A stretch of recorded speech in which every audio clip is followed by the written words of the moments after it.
Hi aspirants. So, మనము UGC net commerce and management classes చెప్పుకుంటున్నాం గదా!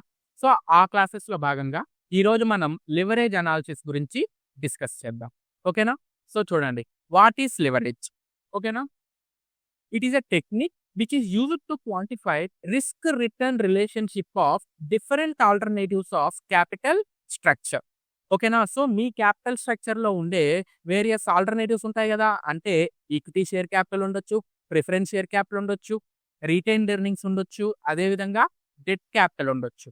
ఓకేనా? సో, అందులో మీరు ఏది సెలెక్ట్ చేసుకుంటారు?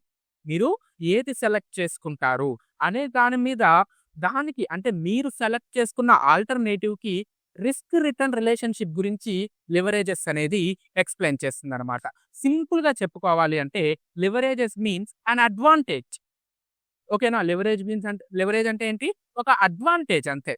ఓకేనా? ఫర్ ఎగ్జాంపుల్ మీరు డెట్ క్యాపిటల్ తీసుకుంటున్నారు. సో, డెట్ ద్వారా మీరు ఫండ్స్‌ని ఇన్‌ఫ్లో చేసుకొని ఆ డెట్‌తో మీరు ఎలా అయితే ఇన్‌కమ్ ఎర్న్ చేస్తారు. ఓకేనా?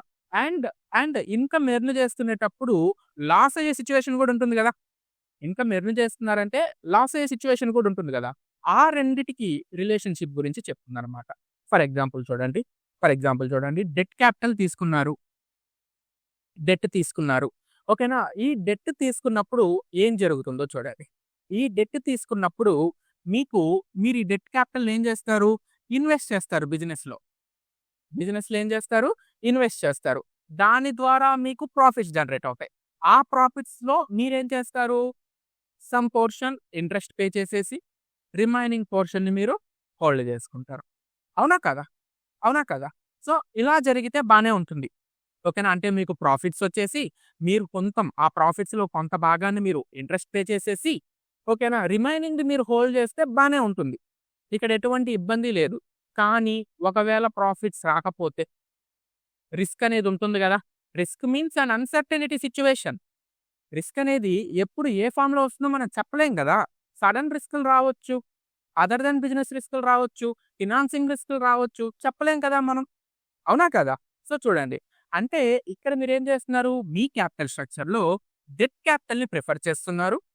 ఓకేనా? ఆ డెట్ క్యాపిటల్ మీరు తీసుకున్నప్పుడు మీకు ప్రాఫిట్స్ అనేవి వస్తాయి. అంటే రిటర్న్ అండ్ ఆ ప్రాఫిట్స్ వచ్చే పార్ట్‌లో మీకు రిస్క్ అనేది అంతుంటుంది. ఓకేనా? సో, ఇక్కడ రిస్క్ రిటర్న్ రిలేషన్‌షిప్ గురించి మనకి లివరేజెస్ అనేది చెప్తుందనమాట. ఓకేనా? So, leverages explains the risk return relationship of various alternatives of our capital structure. మన క్యాపిటల్ స్ట్రక్చర్‌లో ఉండే రకరకాల ఆల్టర్‌నేటివ్స్‌కి రిస్క్ రిటర్న్ రిలేషన్‌షిప్ గురించి డిస్కస్ చేసేదే లివరేజెస్.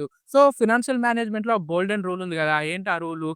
రిస్క్ ఎక్కువగా ఉంటే రిటర్న్ ఎక్కువగా ఉంటుంది. రిస్క్ తక్కువగా ఉంటే రిటర్న్ తక్కువగా ఉంటుంది. అంటే ఏ ఫ్యాక్టర్స్ రిస్క్‌కి అసోసియేట్ అవుతాయి ఏంటి అనేదైతే మనం ఇక్కడ నీట్‌గా, క్లియర్‌గా డిస్కస్ చేసుకుందాం. ఓకేనా? సో, చూడండి. ముందుగా మనము రిస్క్ గురించి తెలుసుకోవాలి. ఓకేనా? సో, రిస్క్ అనేది 2 types. Business risk, financing risk.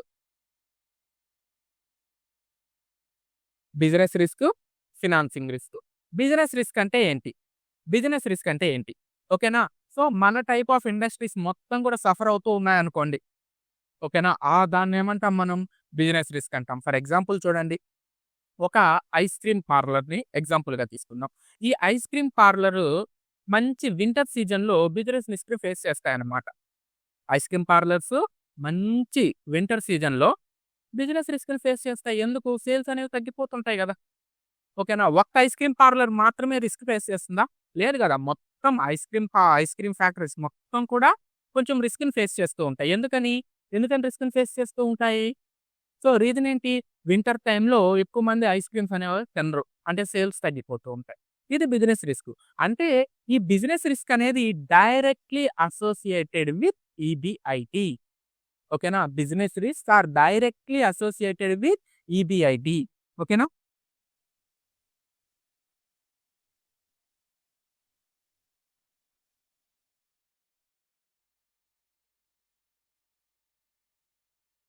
Business risk అనేది డైరెక్ట్‌గా ఈబీఐటీతో అసోసియేట్ అవుతూ ఉంటుంది. ఇంతకీ ఈబీఐటీ అంటే ఏంటి? మీకు ఇన్‌కమ్ స్టేట్‌మెంట్ చెప్పినప్పుడు చెప్పాను గదా!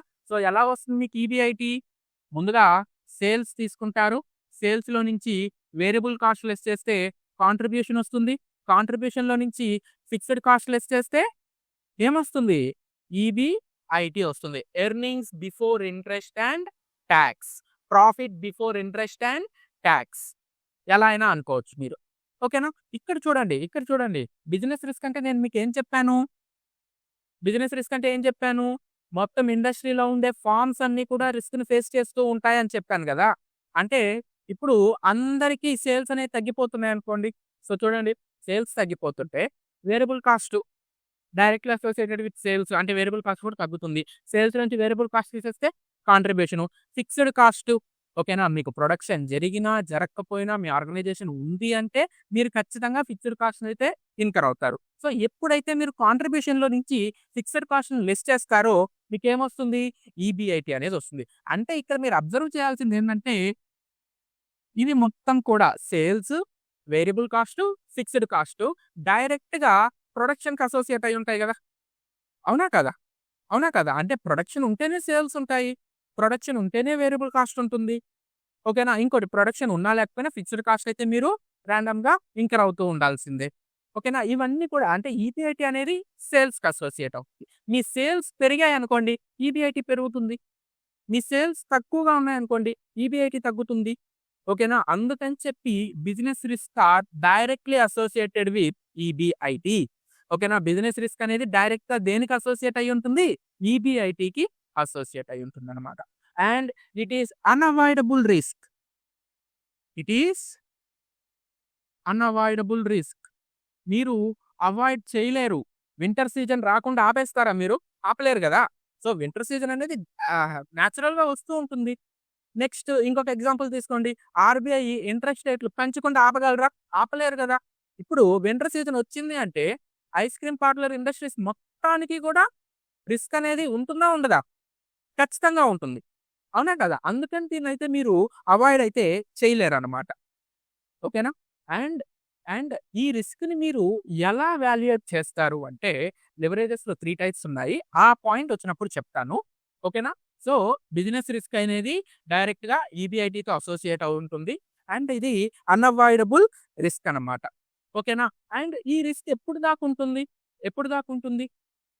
ఎప్పుడు దాకా ఉంటుంది?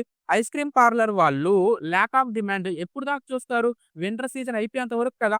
అంటే టైం అనేది ఎన్విరాన్మెంట్ అనేది ఎప్పుడు చేంజ్ అవుతుందో అప్పటి వరకు కూడా ఈ బిజినెస్ రిస్క్ అనేది మీరు ఫేస్ చేయాల్సిందే.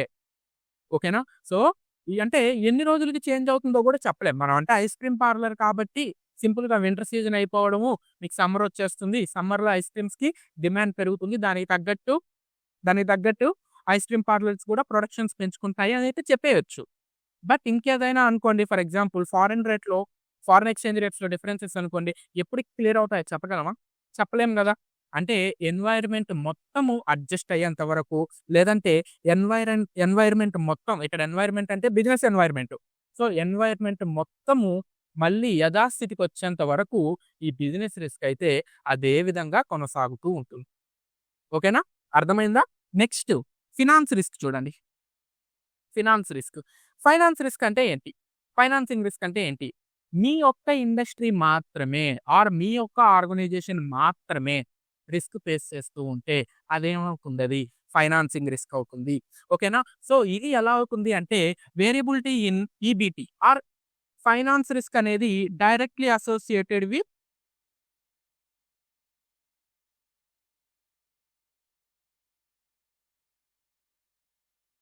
ఈబీటీ. సో, డైరెక్ట్‌గా ఈబీటీతో అసోసియేట్ అవుతుందనమాట. ఏ విధంగా? ఫర్ ఎగ్జాంపుల్ చూడండి. ఈ ఫైనాన్స్ రిస్క్ అనేది ఎప్పుడు ఫేస్ చేస్తాము? మన ఫినాన్షియల్ పొజిషన్ బాలేనప్పుడు ఫేస్ చేస్తాం. ఓకేనా? ఇక్కడి దాకా చూడండి. ఇక్కడి దాకా మీకిక్కడ ఫినాన్స్ ఫ్యాక్టర్ అనేది రాలేదు. అవునా? కాదా? సో, ఇక్కడి దాకా మీకు ఎక్కువ సేల్స్ ఉంటే మీ ఈబీఐటీ ఎక్కువగా ఉంటుంది. తక్కువ సేల్స్ ఉంటే మీ ఈబీఐటీ తక్కువగా ఉంటుంది. అవునా? అవునా? ఇక్కడి దాకైతే ఏమి ఇబ్బంది లేదు. అంటే మీ బిజినెస్ అనేది పని చేసుకుంటూ ఉంది. ఆపరేట్ చేస్తూ ఉంది. మీకు ఈబీఐటీ వచ్చేసింది. ఇక్కడి దాకా ఏమన్నా ఇబ్బందుందా? ఏమీ లేదు ఇబ్బంది. క్లియర్‌గా ఉంది ఇక్కడి దాకా. అవునా? ఇప్పుడు చూడండి, ఇప్పుడు చూడండి. మీరేం చేశారు అంటే బ్యాంకుల్లో నుంచి ఎక్కువ లోన్ తెచ్చేసుకున్నారు.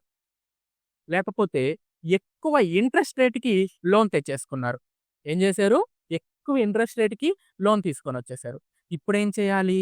ఇప్పుడేం చేయాలి మీరు? అప్పు తెచ్చుకుంటే ఏం కట్టాలి? వడ్డీ కట్టాలి. ఎక్కువ రేటుకి తెచ్చుకోనున్నారు. ఎక్కువ రేటుకి తెచ్చుకున్నారు. అంటే ఇంట్రెస్ట్ అనేది పే చేయాలా? ఖచ్చితంగా పే చేయాలి గదా! సో, ఈబీఐటీలో నుంచి ఇంట్రెస్ట్ తీసేస్తే ఏమొస్తుంది? EBT earnings before tax. EBT అనేదొచ్చేస్తుంది.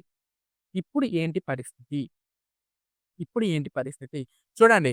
మీరు పే చేసే ఇంట్రెస్ట్ అనేది ఎక్కువగా ఉంటే, if you are paying high interest, it results low EBT. If you are paying low interest, obviously the EBT is high. ఓకేనా? ఇంట్రెస్ట్‌లు మీరు ఎక్కువగా పే చేస్తున్నారు. ఈబీటీ మీకు తక్కువగా ఉంటుంది. ఇంట్రెస్ట్ మీరు తక్కువగా పే చేస్తున్నారు. ఈబీటీ అనేది మీకు ఎక్కువగా ఉంటుంది. ఓకేనా? ఇక్కడ ఇంట్రెస్ట్ అనే ఫ్యాక్ట్ మీరు లోన్ తీసుకున్నారు కాబట్టి కదా వచ్చింది. ఒకవేళ గాని మీరు లోన్ తీసుకోకపోయుంటే, ఒకవేళ కానీ మీరు లోన్ తీసుకోకపోయుంటే, మీకు ఇంట్రెస్ట్ అనేది ఉంటుందా? ఉండదు. లేదు. ఒకవేళ గాని మీరు లోన్ తక్కువ రేట్ ఆఫ్ ఇంట్రెస్ట్‌కి తీసుకోనుంటే, మీకిక్కడ ఇంట్రెస్ట్ తక్కువగా ఉంటుంది. ఈబీటీ అనేది ఎక్కువగా ఉంటుంది. ఇక్కడ ఏం జరుగుతుంది? మీరు ఎక్కువ లోన్‌ని తీసేసుకున్నారు. అంటే మీ main source of financing capital structure is debt capital. ఓకేనా? సో, మీరు మీ క్యాపిటల్ స్ట్రక్చర్‌లో డెట్ క్యాపిటల్‌ని ఎక్కువగా యూజ్ చేసుకుంటూ ఉన్నారు. సో, మీరు డెట్ క్యాపిటల్‌ని ఎక్కువగా యూజ్ చేసుకుంటునేటప్పుడు మీరు ఇంట్రెస్ట్ అనేది ఎక్కువగా పే చేయాల్సొస్తుంది. అవునా కదా? మీరు ఇంట్రెస్ట్ ఎక్కువగా పే చేస్తున్నారు గాబట్టి మీ ఈబీటీ అనేది తక్కువైపోతుంది. అవునా కదా? సో, మీ ఈబీటీ తక్కువైపోతూ ఉంది. అంటే మీరు ఏం రిస్క్ ఫేస్ చేస్తున్నారు? ఫైనాన్సింగ్ రిస్క్ అనేది ఫేస్ చేస్తున్నారు. ఇప్పుడు ఈ ఫైనాన్స్ రిస్క్ అనేది అవాయిడబుల్లా? అన్‌అవాయిడబుల్లా? అవాయిడ్ చేయొచ్చు మీరు. మీరు అవాయిడ్ చేయొచ్చు. ఏ విధంగా అవాయిడ్ చేస్తారు? ఏ విధంగా అవాయిడ్ చేస్తారు? లోన్స్ తక్కువ తీసుకుంటారు. లేకపోతే తక్కువ రేట్ ఆఫ్ ఇంట్రెస్ట్‌కి తీసుకుంటారు. అవునా కాదా? So, it is avoidable risk. ఓకేనా? చూడండి, ఫైనాన్స్ రిస్క్ అనేది అవాయిడబుల్ రిస్క్. బిజినెస్ రిస్క్ అనేది అన్‌అవాయిడబుల్ రిస్క్. ఓకేనా? అర్థమైందా? అర్థమైందా? సో, చూడండి, ఈబీఐటీలో నుంచి ఇంట్రెస్ట్ లెస్ చేసేస్తే ఏమొస్తుంది? ఈబీటీ వస్తుంది. ఓకేనా? క్లియర్ అయిందా? క్లియర్ అయిందా? నెక్స్ట్ చూడండి. నెక్స్ట్ చూడండి. ఈ లివరేజెస్‌ని మనం ఏమని చెప్పుకున్నాము? రిస్క్ రిటర్న్ రిలేషన్‌షిప్‌ని ఫైండ్ ఔట్ చేయడానికి మనము లివరేజెస్ టెక్నిక్స్ అనేవి యూజ్ చేస్తామని చెప్పుకున్నాం కదా! ఈ లివరేజెస్ టెక్నిక్స్ అనేవి ఎన్ని రకాలో మనం ఇప్పుడు చూద్దాం. సో, లివరేజెస్ అంటే మనం ఏం చెప్పుకున్నాము? రిస్క్ రిటర్న్ రిలేషన్‌షిప్‌ని ఫైండ్ ఔట్ చేసే ఒక టూల్ అని చెప్పుకున్నాం గదా! ఈ లివరేజెస్‌లో ఎన్ని టైప్స్ ఉన్నాయి? చూడండి. 3 టైప్స్ ఉన్నాయన్నమాట. 3 టైప్స్ ఉన్నాయి. ఏవేంటి? Operating leverage,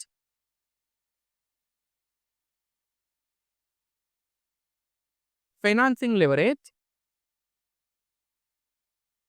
and combined leverage. ఓకేనా? సో, లెవరేజెస్ మనకి 3 టెక్నిక్స్ ద్వారా మనం రిస్క్ రిటర్న్ రిలేషన్‌షిప్‌ని మనం అసెస్ చేయొచ్చనమాట. అందులో ఫస్ట్‌దేంటి అంటే ఆపరేటింగ్ లెవరేజ్. సెకండ్‌దేంటి అంటే ఫినాన్సింగ్ లెవరేజ్. థర్డ్‌దేంటి అంటే కంబైన్డ్ లెవరేజ్. ఓకేనా? సో, మీకు ఆల్రెడీ చెప్పున్నాను. ఆపరేటింగ్ యాక్టివిటీస్ అంటే ఏంటి? సో, ఆపరేటింగ్ యాక్టివిటీస్ అంటే ఏంటి? మీరు ఏ పర్పస్ కోసమైతే మీ బిజినెస్‌నైతే స్టార్ట్ చేశారో, ఓకేనా? ఆ ఆ యాక్టివిటీస్‌ని మీరేమంటారు? ఆపరేటింగ్ యాక్టివిటీస్ అంటారనమాట. ఓకేనా? సో, ఒక చిన్న స్టోరీ చెప్పుకుందాము. సో, ఒక విలేజ్ ఉంది. ఆ విలేజ్‌లో ఒక 2 స్వీట్ స్టాల్స్ ఉన్నాయన్నమాట. 2 బేకరీలున్నాయి. ఓకేనా? ఒకటేమో చిన్న బేకరీ. ఓకేనా? అంటే వీళ్ళ ప్రొడక్షన్ కెపాసిటీ తక్కువ.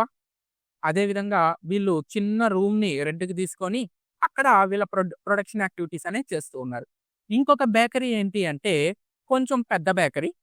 ఓకేనా? సో, అక్కడేం జరుగుతుంది అంటే వాళ్ళ ప్రొడక్షన్ కెపాసిటీ ఎక్కువ కాబట్టి వాళ్ళు తీసుకున్న రూమ్ కూడా, ఓకేనా? అంటే వాళ్ళు తీసుకున్న కిచెన్ రూమ్ కూడా చాలా పెద్దదనమాట.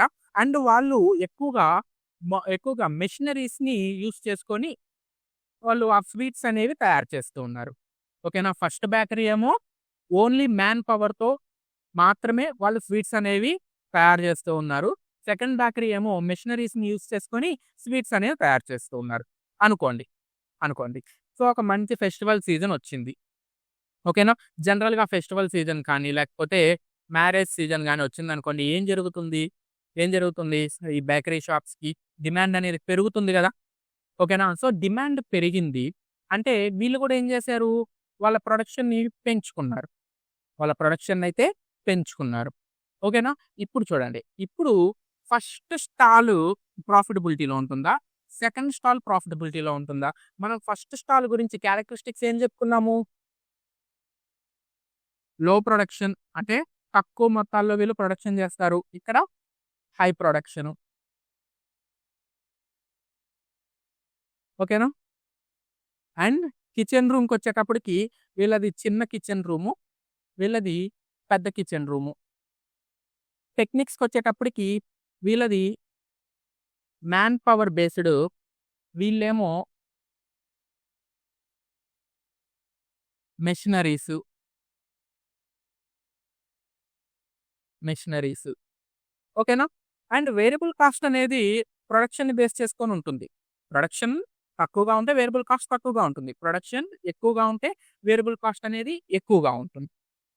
ఓకేనా? సో, ఇప్పుడు, ఇప్పుడు ఏ ఫార్మ్‌కి, ఏ ఫార్మ్‌కి సేల్స్ పెరిగినప్పుడు, ఏ ఫార్మ్‌కి సేల్స్ పెరిగినప్పుడు ప్రాఫిట్స్ కూడా పెరుగుతుంది. ఓకేనా? ఈబీఐటీకొచ్చేటప్పటికి earnings before interest and tax. ఓకేనా? ఏ ఫార్మ్‌కి సేల్స్ పెరిగినప్పుడు ఈబీఐటీ పెరుగుతుంది. లేకపోతే ప్రాఫిట్ పెరుగుతుంది. ఫార్మ్ 1 ఫార్మ్ 2 చూడండి దేనికి పెరుగుతుంది? ఆబ్వియస్‌గా సెకండ్ ఫార్మ్‌కే పెరుగుతుంది. ఓకేనా? ఎందుకు సెకండ్ ఫార్మ్‌కే పెరుగుతుంది అంటే చూడండి. ఓకేనా? వీళ్ళు తీసుకున్న కిచెన్ రూము, మ్యాన్ పవరు ఈ ఫిక్స్డ్ కాస్ట్. వీళ్ళది పెద్ద కిచెన్ రూము, మెషిన్స్ ఇవి ఫిక్స్డ్ కాస్ట్‌లు. ఇవి ఫిక్స్డ్ కాస్ట్‌లు. ఫిక్స్డ్ కాస్ట్‌లనేవి ప్రొడక్షన్‌ని బేస్ చేసుకొని చేంజ్ అవుతాయా? అవ్వవు గదా! అవ్వవు గదా! సో, ఫర్ ఎగ్జాంపుల్ చూడండి. మీరొక హౌస్‌ని రెంట్‌కి తీసుకున్నారు. మీరు ఒక హౌస్‌ని రెంట్‌కి తీసుకున్నారు. ఆ హౌస్‌లో 10 మందైనా ఉండొచ్చు, 15 మందైనా ఉండొచ్చు, 20 మందన్నా ఉండొచ్చు. అవునా కాదా? అవునా కాదా? 20 మందున్నారని చెప్పి రెంట్ ఏమన్నా ఎక్కువగా తీసుకుంటారా? అలా తీసుకోరు. అవునా కాదా? అలా కాకుండా మీరొక బస్సులో వెళ్తున్నారు. మీరు ఒక బస్సులో వెళ్తున్నారు. ఎంతమందెక్కితే అన్ని టికెట్లు తీసుకోవాల్సిందే గదా! అంటే ఇక్కడ ఫిక్స్డ్ కాస్ట్ అనేది ప్రొడక్షన్‌ని బేస్ చేసుకొని చేంజ్ అవ్వదు. బట్ వేరియబుల్ కాస్ట్ అనేది ప్రొడక్షన్‌ని బేస్ చేసుకొని చేంజ్ అవుతుంది. ఇక్కడ చూడండి ఈ సెకండ్ బేకరీ ఏదైతే వీళ్ళు ఎక్కువగా ప్రొడ్యూస్ చేస్తున్నారు. ఎప్పుడైనా సరే ప్రొడక్షన్ అనేది ఎక్కువగా ఉండేటప్పుడు, ప్రొడక్షన్ అనేది ఎక్కువగా ఉండేటప్పుడు, ఫిక్స్డ్ కాస్ట్‌లు స్టాండర్డ్‌గా ఉండేటప్పుడు that firm earns a high EBIT as compared to another firm. ఓకేనా? ఈ సేల్స్ ఆర్ హై. ఫిక్స్డ్ కాస్ట్‌లనేవి కాన్స్టెంట్ గానే ఉంటాయి. సేల్స్ ఎక్కువగా ఉండేటప్పుడు ఆ ఫార్మ్ అనేది ఎక్కువ ఈబీఐటీనైతే ఎర్న్ చేస్తుందనమాట. ఓకేనా? సో, ఇక్కడ ఈబీఐటీని ఏదెక్కువ ఎర్న్ చేస్తుంది? సెకండ్ ఫార్మ్ ఎక్కువ ఈబీఐటీనైతే ఎర్న్ చేస్తుంది. ఓకేనా? ఇప్పుడు చూడండి. ఇప్పుడు చూడండి. ఇప్పుడు చూడండి. సడెన్‌గా, సడెన్‌గా, సడెన్‌గా ఆ విలేజ్‌లో ఎర్త్‌క్వేక్ వచ్చేసింది. సడెన్‌గా ఏం జరిగింది? ఆ విలేజ్‌లో ఎర్త్‌క్వేక్ వచ్చేసింది. రీసెంట్‌గా మన ఏపీలో గూడా వస్తుంది గదా! ఎర్త్‌క్వేక్స్. ఓకేనా? ఆ విధంగా ఆ విలేజ్‌లో ఒక ఎర్త్‌క్వేక్ వచ్చేసింది. ఇప్పుడు రిస్క్ అనేది ఎవరికి ఎక్కువగా ఉంటుంది? రిస్క్ అనేది ఎవరికి ఎక్కువగా ఉంటుంది? ఫస్ట్ ఫార్మ్‌కా? సెకండ్ ఫార్మ్‌కా? సెకండ్ ఫార్మ్‌కే ఉంటుంది. ఎందుకు? ఈ ఫస్ట్ ఫార్మ్‌లో చిన్న కిచెను, మ్యాన్ పవర్ గూడా తక్కువ. మ్యాన్ పవర్ జనరల్‌గా ఎర్త్‌క్వేక్స్ అనేవి నైట్ టైమ్స్ కదా వచ్చేది.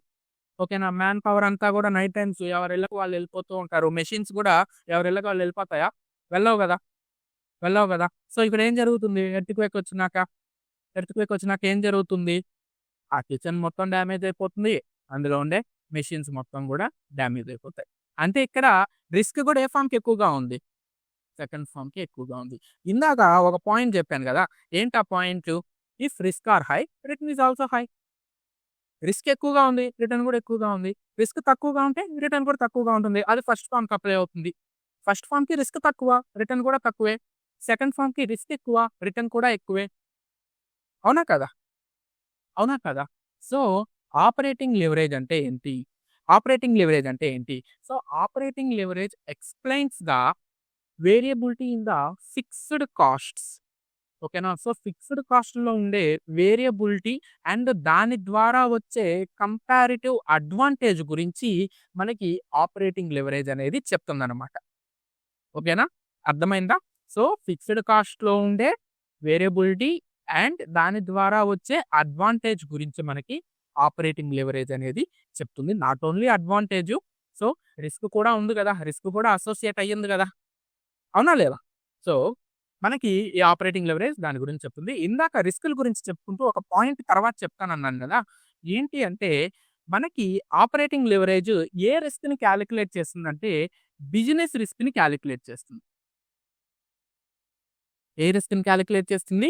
బిజినెస్ రిస్క్‌ని కాలిక్యులేట్ చేస్తుంది. ఇక్కడ ఉండే ఒక అజంప్షన్ ఏంటి అంటే there must be a fixed cost in the firm. So, ఖచ్చితంగా ఫార్మ్‌లో ఫిక్స్డ్ కాస్ట్ అనేది ఇన్కర్ అవుతూ ఉండాలి. ఓకేనా? సో, మీకు ఆపరేటింగ్ లెవరేజ్ అనేది ఏ విధంగా వస్తుంది చూడండి. Degree of operating leverage. So, operating leverage దేనికి దేనికి రిలేషన్‌షిప్‌ని చెప్తుంది అంటే కాంట్రిబ్యూషన్‌కి, ఈబీఐటీకి రిలేషన్‌షిప్ అయితే చెప్తుందనమాట. ఓకేనా?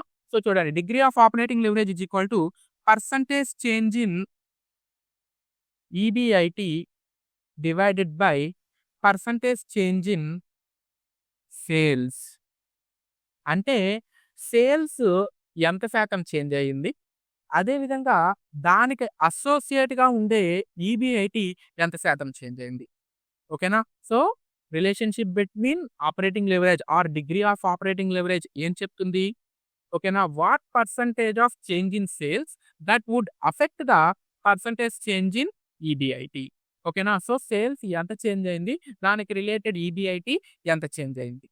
ఓకేనా? సో, ఆపరేటింగ్ లెవరేజ్ ఫార్ములా చూసుకుంటే contribution divided by EBIT. Contribution divided by EBIT. ఓకేనా? సో, ఇది ఆపరేటింగ్ లెవరేజ్ గురించి మనం చెప్పుకోవచ్చనమాట. Next financing leverage. So, financing leverage. ఇక్కడ ఇంకొక స్టోరీ చెప్తున్నాను చూడండి. ఓకేనా? ఒక ఫార్మర్ ఉన్నాడు. ఓకేనా? ఆయన ఏం చేస్తున్నాడు అంటే ఆయనకుండే ఆ 1 ఎకరో, 2 ఎకరో ల్యాండ్‌ని కల్టివేట్ చేసుకుంటూ ఉన్నాడు. ఓకేనా? సో, ఇప్పుడు ఆయనకి సడెన్‌గా డబ్బులు కావాల్సొచ్చాయి. ఓకేనా? ఆయన పరిస్థితిని దగ్గరలో ఉండే బ్యాంక్ మేనేజర్‌కి ఎక్స్‌ప్లెయిన్ చేస్తే, ఆ మేనేజర్ ఏం చేశాడంటే లోన్ ఇచ్చేసాడు. ఆ మేనేజర్ ఏం చేశాడు? లోన్ ఇచ్చేసాడు. లోన్ ఊరికే ఇస్తారా? లేదు కదా! Loan is subject to interest కదా! సో, వడ్డీ గావాలి. వడ్డీ గావాలి. ఆ ఫార్మర్ ఏం చేశాడు? ఆ లోన్‌ని తీసుకొనొచ్చి మంచి సీడ్స్ చల్లి, ఓకేనా? నీట్‌గా వాటర్ ఇవన్నీ ఏసి బాగా హార్వెస్ట్ చేసి, మంచిగా ఈల్డ్‌నైతే ఎర్న్ చేశాడు. ఓకేనా? మంచిగా ఈల్డ్‌ని ఎర్న్ చేశాడు. ఫస్ట్ ఇయర్ ఇంట్రెస్ట్ అనేది పే చేసేసాడు. మిగిలిన డబ్బులు హాయిగా బ్యాంక్‌లోనే దాచుకున్నాడు. ఓకేనా? ఇప్పుడు మళ్ళీ ఏం జరుగుతుంది? సెకండ్ ఇయర్ ఆయన మళ్ళీ హార్వెస్టింగ్ చేయాలి గదా! సో, ఆయన దాచుకున్న డబ్బుల్నే ఏం చేశాడు? మళ్ళీ పెట్టుబడిగా పెట్టుకున్నాడు. బట్ ఈసారి ఎక్కువగా ఫ్లడ్స్ వచ్చేసాయి. ఈసారి ఎక్కువగా ఫ్లడ్స్ వచ్చేసాయి. ఫ్లడ్స్ వచ్చేయడం వల్ల ఆయన ఇంట్రెస్ట్ కూడా పే చేయలేకపోయాడు. ఓకేనా? సో, ఇప్పుడు చూడండి ఫైనాన్సింగ్ లెవరేజ్ ఏం చెప్తుంది? ఫైనాన్సింగ్ లెవరేజ్ ఏం చెప్తుంది? వేరియస్ ఫైనాన్స్ ఆప్షన్స్ ద్వారా మీరు ఎర్న్ చేసే రిటర్న్‌కి అండ్ దానికి అసోసియేట్‌గా ఉండే రిస్క్‌కి రిలేషన్‌షిప్ చెప్తుంది. ఓకేనా? ఇక్కడ మెయిన్ ఫ్యాక్టర్ ఏంటి అంటే ఈబీటీ ఎర్నింగ్స్ బిఫోర్ టాక్స్. ఓకేనా? అంటే earnings before talks and after payment of interest అనేది ఇక్కడ చాలా ఇంపార్టెంట్ అనమాట. ఓకేనా? ఈ ఫైనాన్సింగ్ లెవరేజ్ ఎక్కువగా ఏ కాంపోనెంట్ మీద ఆధారపడి ఉంటుంది అంటే ఎక్స్‌టర్నల్ సోర్స్ ఆఫ్ డెట్ మీద ఆధారపడి ఉంటుంది. ఏ సోర్స్ ఆఫ్ డెట్ మీద ఆధారపడి ఉంటుంది? ఎక్స్‌టర్నల్ సోర్స్ ఆఫ్ డెట్ మీద ఆధారపడుతుంది. ఎందుకంటే మీరు బయట నుంచి అప్పు తెచ్చుకున్నప్పుడే గదా! మీకు ఫినాన్షియల్ లెవరేజ్ వచ్చినా, ఫినాన్షియల్ రిస్క్ వచ్చినా. మీరు బయట నుంచి అప్పు తెచ్చుకోలేదనుకోండి అసలు ఇంట్రెస్ట్ అనే ఫ్యాక్టరే ఉండదు. అప్పుడు మీకు రిస్క్ అనేదే ఉండదు. మనం లివరేజ్ అంటే ఏం చెప్పుకున్నాము? రిస్క్ రిటర్న్ రిలేషన్‌షిప్ చెప్పుకున్నాము. ఓన్లీ రిటర్న్ వస్తేనే సరిపోదు. మీకు రిస్క్ కూడా అసోసియేట్ అయ్యి ఉండాలి. అవునా కదా? మీకు రిటర్న్ ఒక్కటొస్తే సరిపోదు. మీకేం అసోసియేట్ అయ్యి ఉండాలి? రిస్క్ కూడా అసోసియేట్ అయ్యి ఉండాలి. రిస్క్ కూడా అసోసియేట్ అయ్యి ఉండాలి అంటే మీరు ఖచ్చితంగా ఎక్స్‌టర్నల్ డెట్ అయితే తెచ్చుకొనుండాలి. బయట నుంచి అప్పయితే తెచ్చుకొనుండాలి. ఓకేనా? సో, ఇదే ఎగ్జాంపుల్ మనం ఇందాక ఎక్కడ చెప్పుకున్నాము? ఫైనాన్స్ రిస్క్‌లో చెప్పుకున్నాం గదా! సో ఫినాన్స్ రిస్క్ గురించి చెప్పేదేంటి అంటే ఫైనాన్సింగ్ లెవరేజ్. ఫైనాన్స్ రిస్క్ గురించి చెప్పేదేంటి ఫైనాన్సింగ్ లెవరేజ్. ఓకేనా? సో ఇది ఇక్కడ మనము ఫినాన్సింగ్ లెవరేజ్‌ని ఏ విధంగా కాలిక్యులేట్ చేస్తాము అంటే degree of financing leverage percentage change in EPS divided by percentage change in EBT. So percentage change in EBIT.